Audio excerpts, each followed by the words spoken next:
Hello, sometimes you don't ask yourself what was education like in the past? What were the school like? How did people go to school? What did they take note of? Until what age did they study?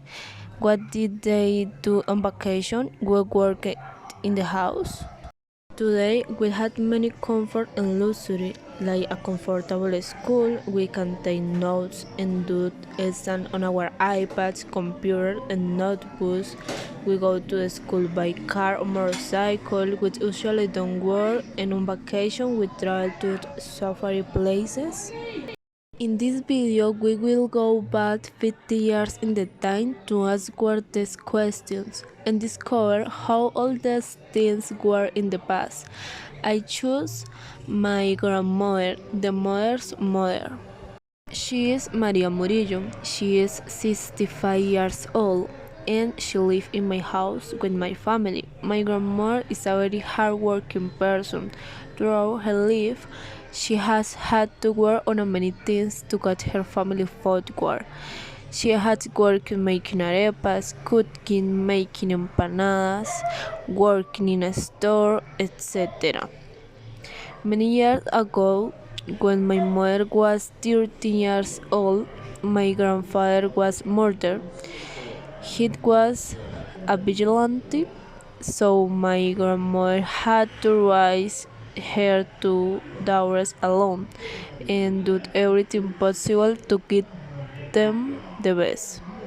Lately, my grandmother has dedicated her life to taking care of her grandchildren, my two cousins, and my sister and me. She has also taken care of some nephews. She has very good at taking care of children and has been very charitable taking care of the children of the people of the family what can because they are working. My grandmother is from Philadelphia, Caldas. She lived on a path very far of town. Whenever they had to go to town, it was 2 hours walking. My grandmother went to school for the first time when she was 6 years old. Unfortunately, she could only study up to second grade elementary school.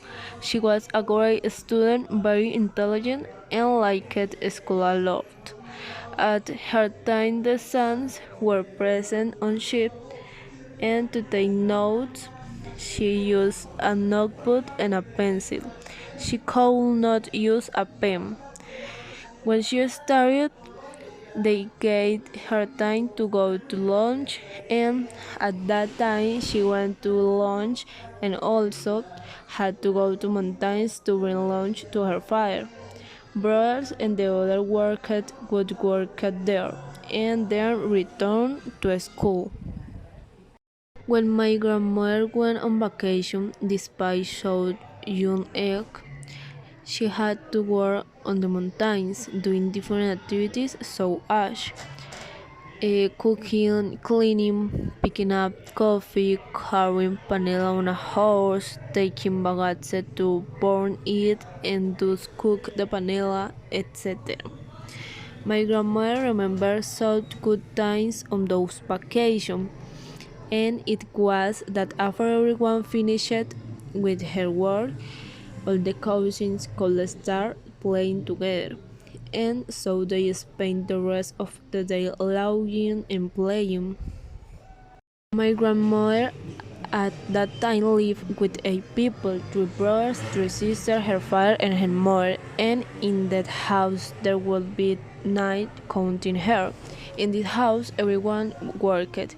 His brother, sister, and father went out to the mountains to work, and his mother stayed at home as a housewife, cooking for everyone and cleaning the house. The women took turns helping their mother with the chores and the household, but everyone in the house had to keep in to pay the bills.